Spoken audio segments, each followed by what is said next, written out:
Hi everybody, so this is going to be the second part of the lecture for chapter 16. So now we're going to look at waves, but waves in space instead of waves in time. So here, let's say that you're standing at the edge of a pool, and the pool has a certain length across, and you throw something into the pool, you'll notice some waves are going to travel across the pool. So here then this is going to be a wave in space versus a wave in time. So then we'll make a graph of the height of the wave, but instead of time on the horizontal, we're going to do distance on the horizontal now. So this is just going to represent how far the wave is from you. The pattern is going to be pretty similar. First of all, the wave is going to vibrate up and down to some maximum value, and then it'll come back down to some minimum, and then rise up again to a maximum, and then come back down to a minimum, and then it'll keep on repeating. So one of the main terms, one of the first ones we're going to look at is what's called the amplitude of a wave, which is just the height of the wave. So this is here. This section represents how high the wave is, so this is going to be the amplitude. And down here also, this is just going to be a negative of that value. So this is going to be minus A. And they're both measured relative to the horizontal here. The next one that we're going to talk about is similar to what we looked at in the last video. Where did this wave repeat? So here, if we start off here at 0, it's going to the right and up. And we're going to look at another point that does that here. This is going to the right but down, so that doesn't match. But here, this one also goes to the right and up. So this section here, this is going to represent one cycle.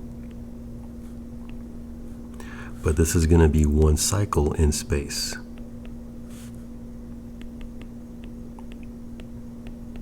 And so this one, we're going to call this the wavelength.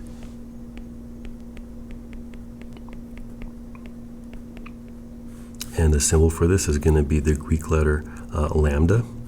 And since it's a measurement of distance, it's going to have units of meters. Another wavelength is any 2 points that repeat. So now I can pick the top of one wave here, the top of another. And those are 2 repeating points. So that means that the distance between them here, this is going to also represent one wavelength. So you don't need to look at the entire wave, just one section of the wave that repeats. So now the next thing that we're going to do is combine those things and go back and look at waves in general. So I'm going to go back to the simulation.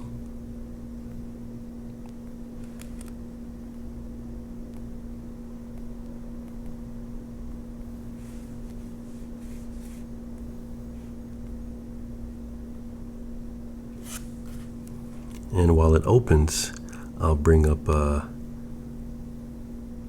I'll just try to redraw this picture first.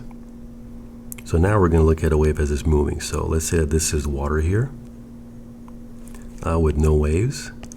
And then I'm going to splash. I'm going to create a wave like this.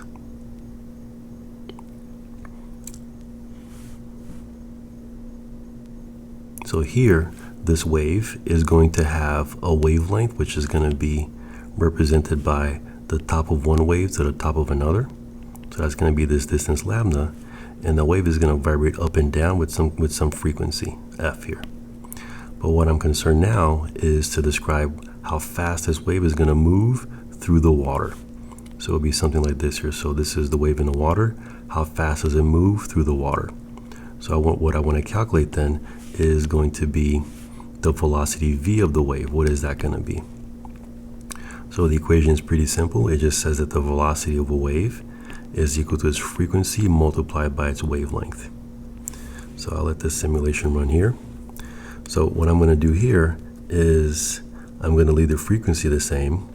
And let's go back and say a few more things. So remember amplitude, that's how high the wave is.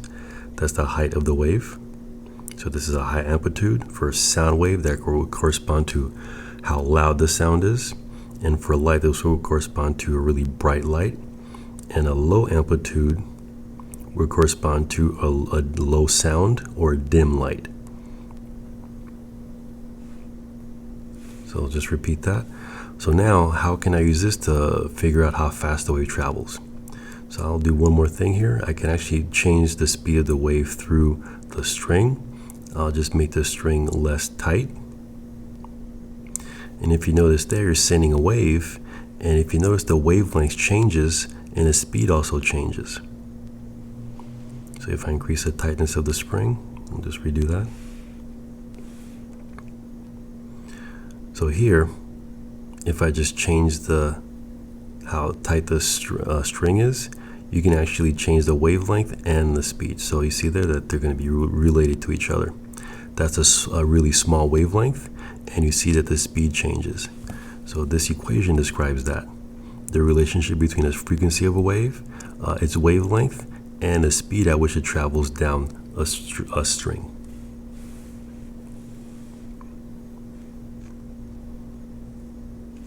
So here we have one more application, and this is going to be for sound waves. So when you speak, your voice here is sending out a vibration, and there's air around you, air molecules. Let's just say that first they're kind of randomly distributed but pretty even throughout. And then this is somebody's ear. So the way that a person hears you is that when you speak, you're going to compress the waves, the air molecules. And as you keep on speaking, that compression is going to travel down through the air and into the other person's ear. The air molecules don't really go anywhere. It's just that the sound sends a pulse, and that pulse travels through the air. So here then, air, if you want to talk about how sound travels through air, temperature is going to matter.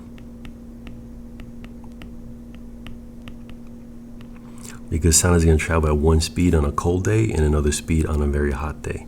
And the equation that describes that is going to be the speed of sound is going to equal 331 plus, and in quantity, 0.6 multiplied by the temperature in Celsius. So let's take a look at this. This simulation shows you how air molecules move when sound travels. So if you notice, like for example, this red molecule here, it doesn't really go anywhere. It just vibrates back and forth. And what's traveling through it is the energy from the sound wave. So really what sound is this energy that's traveling through the air, and it's making the air molecules vibrate. But the molecules don't really move from one location to another. So what's being transmitted is not air molecules into your ear. It's actually energy from the speaker that travels as a disturbance through the air molecules and into your ears. So here, this is a review of what I talked about. So I'm going to let you read this. I won't discuss it more. Actually, there is one more thing I want to discuss. For sonography students, frequency you're going to encounter in different units. So for example, if you use this equation, the velocity is going to be the frequency times the wavelength. It's possible that you're given a frequency in hertz, but it's also possible that you're given a frequency in kilohertz. So kilohertz, which means 1,000 hertz, or even megahertz, which means 1,000,000 hertz. And what this means is that in 1 second, the sound wave for 1 kilohertz, in 1 second of the sound would vibrate 1,000 times. And for megahertz, in 1 second, the sound would vibrate 1,000,000 times.